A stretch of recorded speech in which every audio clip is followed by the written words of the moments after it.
going to be talking up next to Leder Games with Cole Wehrle, who is designer of Root, and I'm sure that his ears are burning when you're awesome. So, hey, Cole, Hey, John. thanks for joining us today. It's my pleasure. Great. Well, got that little intro there from James about Root, and so you're the designer of the game Root, and so tell hmm us a little bit about that and the game, and for those people somewhere who may not have heard of the game, because it is such a great popular game. So we're excited to have you on the show with us today. Sure. Well, as you said, my name's Cole Worley, and I work for a company called Leder Games. We're based in St. Paul, Minnesota, and we're kind of a funny game studio. Where I guess I used to say that we were a very small game studio, but it's not really true anymore. There are maybe 10 or 12 people who have full-time jobs with us in our offices. And one thing that we try to do as a studio is work on designs that have a lot of emergent narrative. We really want games that put the players right on the steering wheel. They get to drive the game wherever they want. Sometimes our founder, Patrick Leder, calls this the no guardrails approach to design, which can mean that they're a little hard to teach sometimes. But if you've got a group that likes to go really deep into a game, we try to make them games that really reward repeated play. So the game that really took off for us is called Root, and it is an asymmetric strategy game. James had mentioned that all the players play kind of different games within the game. But even though everybody's playing by a different set of rules, what makes the game interesting and what players who play a lot of Root always come back and tell us is it's how the factions bump into each other that makes it so interesting. It's not simply a matter of getting really good at your single faction. It's understanding how that faction is going to change the whole game that everyone's playing. Cool. And I think we have a video we're going to show about Root. Is that correct? Mhm. Awesome.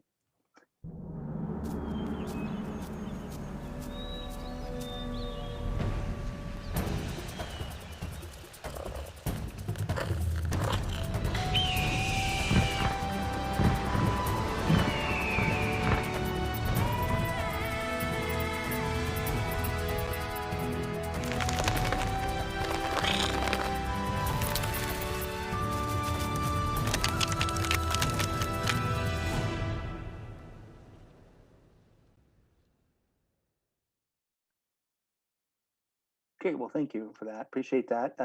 I'm thinking Adam, who's our tech person in the back, who's just giving me the cue that we're back, which is good because I can't see the video. So I'm like Yes. in this, I'm like in this soundproof bubble. Like, what's happening now? Yeah. And that video was made by a fan, and it's one of the things that was so shocking about the success of Root has been the amount of engagement we've had from our community. And so that video was put together by a fan in Sweden who did a stop motion video kind of tribute for the game. And we just love it because there's no video that we produce in studio that is going to capture the enthusiasm the way something like that will. Absolutely, absolutely. Yeah, and so we had it up in 2019. That last time we had Origins Game Fair. Which, by the way, if those who are listening, the badges are open now, and so we encourage you to come and join us in Columbus this fall, September 30th through October the 3rd, for Origins Game Fair for our 21 edition. We'll go back to our regular June dates in 22. But Root did win Board Game of the Year. It was the fan favorite in 2019 as well as from our jury. So we're very excited about that. So I mean, I saw all the different awards that this game won. I mean, it went all across the board. It seemed like. Well, and it's so funny because of the way that our studio is constructed. Um, we rely a lot of the primary funding for our games comes through Kickstarter, and what any game company that uses Kickstarter knows is that your first duty is to the people who back the game.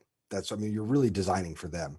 Um, and when something starts reaching a larger audience, the only audiences, rather the kinds of audiences that only game stores can give you access to, it's always surprising because you build these products in such a cloistered way. And so I remember when we were playing Root right before we shipped the files to the factory, we had this funny conversation where we talked about how we had all really enjoyed it, but we just had no idea if it was going to resonate. And then it was we had early copies at that Origins, and we saw people really gravitating, and then it came out that Gen Con, and we had kind of lines through the door, and there were all these people playing it on the ground because Gen Con didn't have a lot of tables during that time. So people they'd be in the hotel lobbies, or they'd be playing on the floor in the hallways. And it was so peculiar because there are these games that kind of take off that really strike a chord. I just never assumed that anything I'd work on whatever hit so hard for so many people, and we were really honored to win those Origins Award, which are proudly displayed somewhere in the office. They're not in mine, sadly.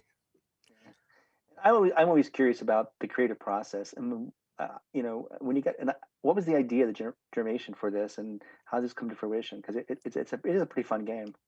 Well, I mean, I think that there are two currents that came together really well. The first one was um, Patrick had made this asymmetric game Vast, where he kind of took the adventure dungeon crawler game and tried to atomize the different parts of the experience and say, you know, what if you play a dungeon crawler, but instead of everyone being part of a party, you have a single player as the hero and another player as the monster, and it worked really well. And he really wanted to apply it to the strategy framework. You know, could we do that for a genre that has games like Axis and Allies or Risk or Scythe in it? And around the same time, he also made a really interesting bet where, because Vast had sold well, instead of, you know, just kind of dividing the profits that he had made on Vast, he made the decision to hire some folks full time, and I was part of that initial hiring. And I came up there, and he showed me the proposal for the strategy game, and he basically outlined an asymmetric game with 4 factions. And it's really resonated with me, because I've been trying to build an accessible war game that took some of the really cool genre innovation that you see in companies like GMT Games and brought them to a wider audience. And the material I had been working on just completely dovetailed with the stuff that he had been working on. And we built the game. I mean, really, I don't think I've ever built a game quite as fast as Root happened. I mean, it sort of was built over 6 frenzied months. And Patrick was an instrumental part of that. He was doing a lot of the concept work, and the fact that we were all working in a way very different from a lot of game studios, because we were all sitting in the same office day after day, kind of working a 9 to 5 job. And so I had worked on games before, but for anyone who's worked in publishing, they know how slow the process of playtesting is, because you release a kit, and then that weekend that you might have some Friday groups that are going to play your game, and then maybe they type a report on Sunday, and then you work on that work, and you hope that maybe next week they won't be too exhausted of your nonsense and they'll try to play again. But because we were all sitting in studio, I could iterate on Monday, we could play Tuesday morning, I could make changes Tuesday night, and then we could play again on Wednesday. And there was just something magnetic about the whole process. And so every single person on the staff, our salesperson, Clay Capra, who, you know, created a lot of the foundations of how our retail program works for the retailers that we partner with, he was in all of those early playtest games of Root, as long with myself. And I noticed, you know, part of it is, I mean, the gameplay is really great, but also the artwork is just, it elevates it so much with Kyle Farron's work and all that. So that was really a really nice way of presenting the game. You know, I think it really helped get such popular appeal to it, I think. Kyle is, I think, completely exceptional. The board game industry is graced by just a lot of fantastic artists these days. But I think what Kyle offers, in addition to fantastic character design, is a real sense of like charm and humor. And so there were all these interesting things that we realized when Kyle started pitching the look of the game, because for Patrick it was an abstract project, and for me it was an abstract mechanical project. And it was really Kyle who said, well, if we make this move in how the game presents itself, the gameplay can be a little more vicious, because the art is going to make it funny and not mean.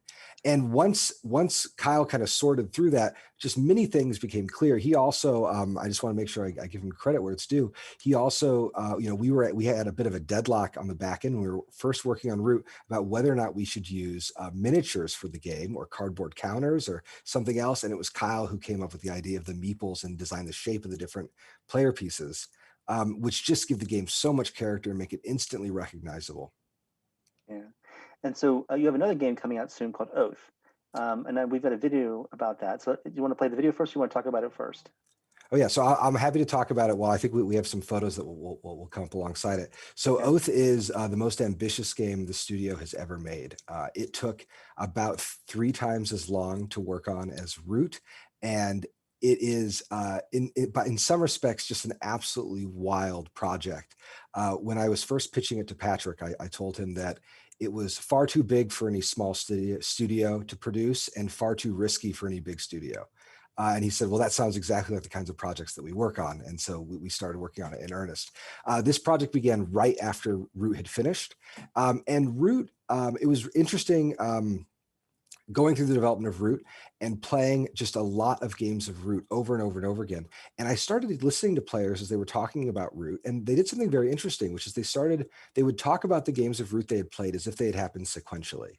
Like, a while ago, you were always winning the games and you were doing this, but then I learned this new trick and then I started winning games and I had like this different era. And so I realized that when people talk about strategy games and history games, they kind of like form these little fake histories, where all the games are generational.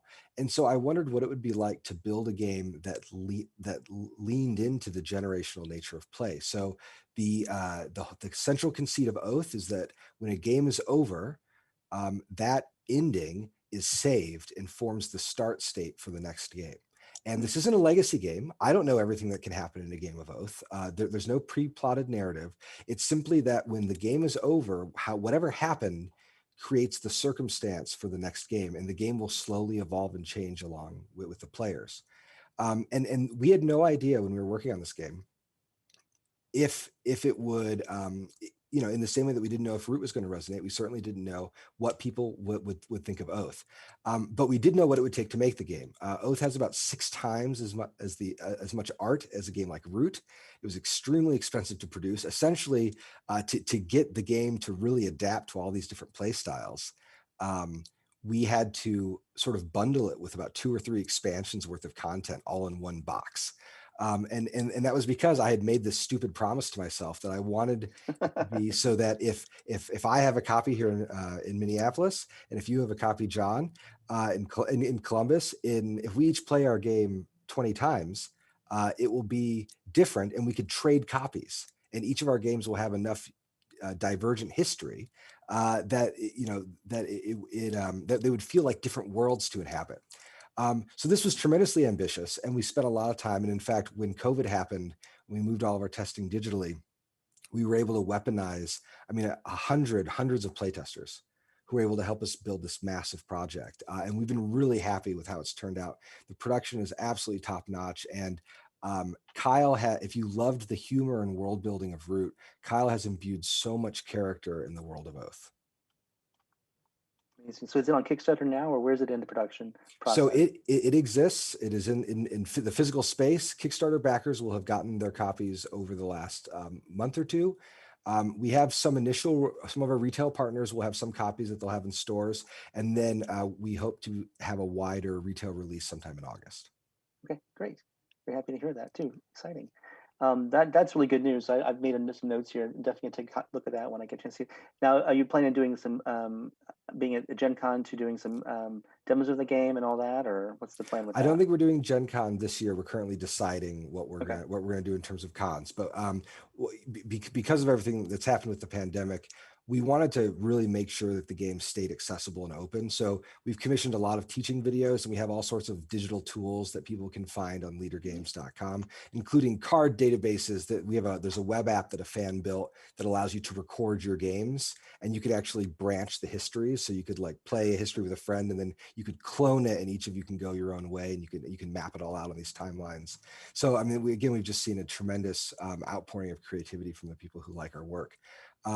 We do have the other game that will be releasing later this summer is our expansion to Fort. We have a small expansion for cats and dogs that we're all very thrilled about. We just announced, and hopefully that will have its retail release later this summer and in the early fall. Excellent. Well, great. Well, thank you very much for joining us today. This was really good. I just love the idea of having a living, breathing game like with Oath. That sounds really exciting. So I'll check that out definitely. Like I said, a little retail this fall. Excuse me, this summer. So thank you very much for your time today. And I'm sorry, what was your website again, so people listening and know Sure. to visit? So anybody who's interested in our work can find us at leadergames.com. And if you're a retailer, you can also find information about joining our retail partnership program. Awesome. Thanks, Cole. Appreciate your time today. All right. Thank you very much, John.